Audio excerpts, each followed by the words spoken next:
Hello बच्चों। बेटा last video में हमने रेक्टेंगुलर कंपोनेंट की बात की थी और आपने फाइंड आउट किया था वहाँ पर किसी वेक्टर को रेक्टेंगुलर कंपोनेंट में हम कैसे रिप्रेजेंट करते हैं। तो बच्चों रेक्टेंगुलर कंपोनेंट क्या होते हैं, यहाँ से ही मैंने आपको बताया था कि एक जो रेक्टेंगल होती है उसकी जो दो साइड होती है वो परपेंडिकुलर होती है, ऑर्थोगोनल होती है। ऑर्थोगोनल का मतलब भी बेटा हमने परपेंडिकुलर बताया था, ठीक है, परपेंडिकुलर टू ईच अदर। तो रेक्टेंगुलर कंपोनेंट की भी यही खासियत होती है कि वो म्यूचुअली परपेंडिकुलर होते हैं। क्या होते हैं? म्यूचुअली परपेंडिकुलर होते हैं, ठीक है। अगर हम 2D में बात करेंगे तो वहाँ पे आपके टू म्यूचुअली परपेंडिकुलर डायरेक्शंस में रिजोल्व होंगे एक वेक्टर के दो कंपोनेंट। और अगर हम 3D में बात करेंगे तो बेटा वो 3 डायमेंशनल में रिजोल्व होंगे, 3 म्यूचुअली परपेंडिकुलर एक्सिस के अलोंग कंपोनेंट रिजोल्व होंगे आपके किसी भी गिवन वेक्टर के, ठीक है। जैसे हमारे पास ये एक्स एक्सिस है, ये वाई एक्सिस है और ये जेड एक्सिस है और यहाँ पर कोई पी पॉइंट है, तो यहाँ ओ पी एक कोई आर वेक्टर है और पी पॉइंट के कोऑर्डिनेट है ओरिजिन के रिस्पेक्ट में एक्स वाई जेड। तो हमने इस आर वेक्टर को लिखा, हम किसी भी पोजीशन वेक्टर को, अब यहाँ पर हम 3D में लिख रहे हैं, 3 डायमेंशन में लिख रहे हैं। तो हमारे पास जो आर वेक्टर होगा बेटा 3 डायमेंशन में वो क्या होगा? आर वेक्टर इक्वल टू, हमें पता है एक्स एक्सिस के अलोंग हमारा यूनिट वेक्टर आई कैप है और मैग्नीट्यूड एक्स है, और वाई एक्सिस के अलोंग यूनिट वेक्टर जे कैप है, मैग्नीट्यूड वाई है, कोऑर्डिनेट वाई है, और जेड एक्सिस के अलोंग यूनिट वेक्टर के कैप है। तो हमारा आर वेक्टर जो होगा पोजीशन वेक्टर वो एक्स आई कैप प्लस वाई जे कैप प्लस जेड के कैप होगा, ठीक है बेटा। तो रेक्टेंगुलर कंपोनेंट जो है वो बहुत सारी प्रॉब्लम को सोल्व करने में हमारी हेल्प करेगा। तो एक ऐसा ही हमने यहाँ पर एग्जांपल लिया है कि जब भी हम ग्राउंड पर चलते हैं तो चलने में जो रेक्टेंगुलर कंपोनेंट है वो कैसे हमारी हेल्प करते हैं। तो बच्चों एक बात बताओ, जब आप ग्राउंड पे चलोगे, मैं यहाँ पर ड्रॉ करती हूँ आपके लिए थोड़ा सा।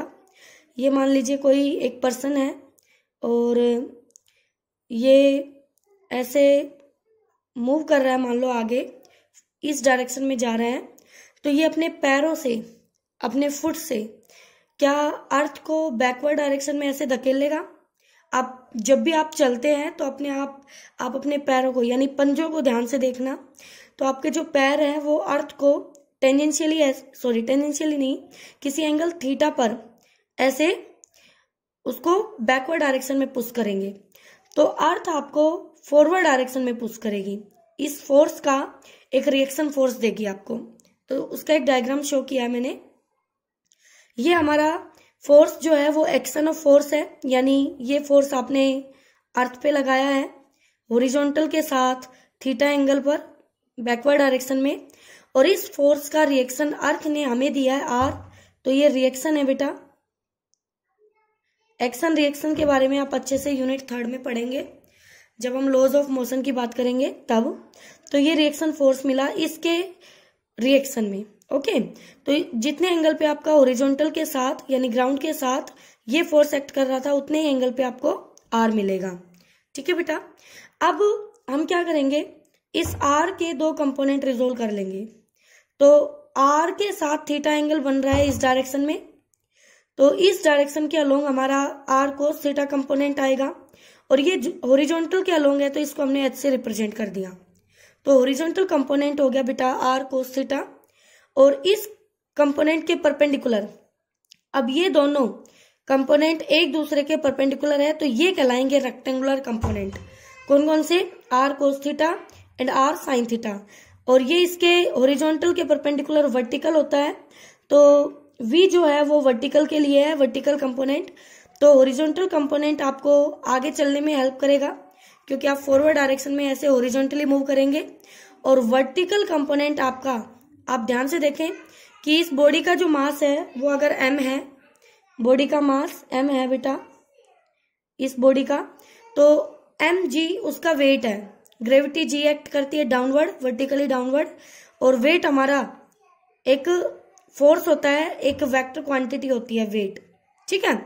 ये सारी बातें डीप में डिस्कस होंगी आपकी आगे। अभी सिर्फ इतना समझे कि वेट एक फोर्स है और फोर्स को फोर्स ही बैलेंस करता है।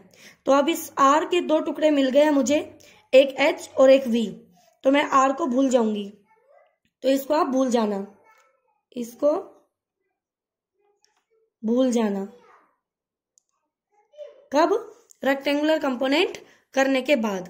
तो अब हमारे पास है इस पॉइंट पर, यानी हमारी बॉडी के ऊपर, एक फोर्स H यानी हॉरिजॉन्टल कंपोनेंट, एक फोर्स वर्टिकल कंपोनेंट, एक फोर्स वर्टिकली डाउनवर्ड।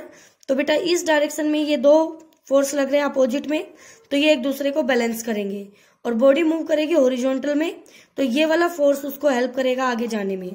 ठीक है, तो ये था बेटा एप्लीकेशन, समझ लीजिए, या ये कह लीजिए example of resolution of forces. ठीक है, तो हमने यहाँ पे फोर्स को रिजोल्व करना सीखा है। ओके बेटा, आगे देखिए बच्चों, अब हम यहाँ से कह सकते हैं कि अगर कोई वेक्टर किसी डायरेक्शन के साथ, ये डायरेक्शन है आपकी, किसी डायरेक्शन के साथ थीटा एंगल बनाता है, तो उस वेक्टर का कोस थीटा कंपोनेंट होगा along this direction and cos के परपेंडिकुलर होगा, और वेक्टर के दूसरी तरफ साइन थीटा कंपोनेंट। तो ये वाला हो गया है थीटा के साथ जो टच है साइड, वो इसका ए कोस थीटा, और इस कोस थीटा के परपेंडिकुलर हो गया ए साइन थीटा। तो यहाँ पे लिख दिया हमने, जिस लाइन के साथ थीटा एंगल बनेगा वो लाइन कोस थीटा वाला कंपोनेंट बनाएगी, और कोस थीटा के परपेंडिकुलर वाला साइन थीटा कंपोनेंट बनाएगी। ठीक है बेटा, तो आप यहां से कर सकते हैं इजीली। अब देखिए बच्चों, अब हमारे पास है एक क्वेश्चन है, अच्छा है क्वेश्चन आपका। The sum of 3 vectors A B C, 3 vector given है बेटा, फिगर में शोन है, ये फिगर है आपका गिवन। उन तीनों वेक्टर का सम 0 है बच्चों। तो आपको फाइंड आउट करना है मैग्नीट्यूड ऑफ ओबी वेक्टर का, ओसी वेक्टर का। तो ये आपका ओबी वेक्टर है और ये आपका ओसी वेक्टर है। अगर ओए वेक्टर का मैग्नीट्यूड 5 है और ओए का मैग्नीट्यूड आपको 5 गिवन है। ठीक है, तो देखिए बेटा, हमें ये पता है कि इन तीनों का सम क्या है, इन तीनों का सम 0 है, इनका रिजल्टेंट 0 है, और ए और बी एक दूसरे के राइट एंगल है। तो ए बी का जो रिजल्टेंट आएगा, क्या वो ऐसे पैरेललोग्राम कंप्लीट करके ये आएगा? बिल्कुल। तो जब इन दोनों का जो रिजल्टेंट आएगा वो ये आएगा, और तीनों का मिलके 0 है, तो इन दोनों का रिजल्टेंट ये आ चुका है। तो अब इन दो को भूल जाएंगे और सिर्फ यहाँ पे इनको फोकस करेंगे। तो अब ये दोनों 0 तभी बनाएंगे जब ये दोनों इक्वल एंड अपोजिट होंगे। ठीक है, तो बेटा यहाँ से हम क्या करेंगे, जो गिवन है उसी को देखते हैं। गिवन है ओ ए की वैल्यू और ओ बी और ओ सी निकालना है। ठीक है, हमें ओ सी नहीं पता, बट ये एंगल गिवन है कि इस डायरेक्शन के साथ ये एंगल 45 बनाता है। ठीक है, तो जिसके साथ 45 बनाता है, क्या हम उसको 2 रेक्टेंगुलर कंपोनेंट में डिवाइड कर सकते हैं? यस। तो बताइए कैसे करेंगे। 45 के अलोंग हो गया ओ सी का कोस कंपोनेंट, और कोस 45 होता है 1/√2, तो ओ सी /√2 हो गया, और इसके परपेंडिकुलर हो गया ओ सी 40 साइन 45, ओ सी अंडर ओ सी /√2। तो मुझे इसकी वैल्यू भी पता है, इसकी वैल्यू भी पता है, तो यहां से अब मैं ओ सी को भूल जाऊंगी, और 4 वेक्टर दिख रहे हैं मुझे, और इनका रिजल्टेंट 0 है। इसका मतलब ये इसके बराबर है मैग्नीट्यूड में, ये इसके बराबर है मैग्नीट्यूड में। ठीक है, तो हमने यहां से लिखा ओ बी को, ये ओ बी है, ओ सी /√2, ओ ए को ओ सी /√2, ओ ए की वैल्यू 5 बेटा, तो ओ सी आ गया 5/√2, ये आ गया। अब ओ सी आ गया, तो ओ सी की वैल्यू यहां रख दो उठा के, 5/√2, √2 से √2 गया, ओ बी आ गया 5, तो ओ बी की वैल्यू 5, ओ सी की वैल्यू 5/√2, और 5 का रिजल्टेंट 5/√2, तो देखो ये रिजल्टेंट 0 दे रहा है। ठीक है, तो इस तरह से हम ये रेक्टेंगुलर कंपोनेंट को यूज कर सकते हैं अपनी न्यूमेरिकल प्रॉब्लम को सोल्व करने में। ठीक है, अब 2 बहुत ही अच्छे क्वेश्चन मैं डिस्कस कर रही हूँ आपके साथ, और वो न्यूमेरिकल समझने में आपकी हेल्प करेंगे।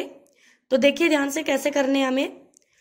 यहाँ पर फर्स्ट जो प्रॉब्लम है वो आपकी बहुत यूज आने वाली है आगे, क्योंकि आपको बहुत जगह आर वेक्टर फाइंड आउट करना पड़ेगा। तो आपको गिवन क्या होगा, 2 पॉइंट गिवन होंगे, उस आर वेक्टर का इनिशियल पॉइंट और फाइनल पॉइंट गिवन होंगे और उनकी कोऑर्डिनेट्स लोकेशन गिवन होंगी।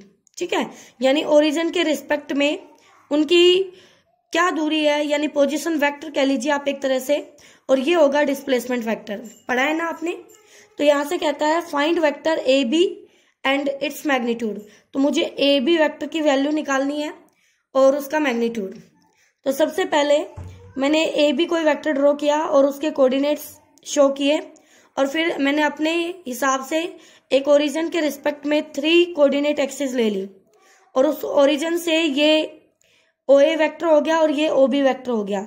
ठीक है, तो ओ ए को लिखा जाएगा 1 जो है एक्स स्केल होंगे, तो आई कैप 1 को लिखो ना लिखो एक ही बात है, प्लस 2 जे कैप 2, और जेड एक्सिस के लोग -1 तो माइनस के कैप।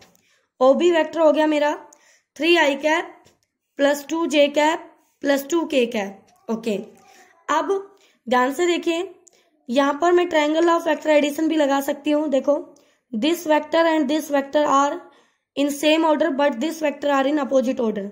तो आप यहां से लिख सकते हैं O A vector plus A B vector equal to O B vector, और मुझे चाहिए वैल्यू ए बी वेक्टर की, तो ये हो जाएगा O B vector minus O A vector.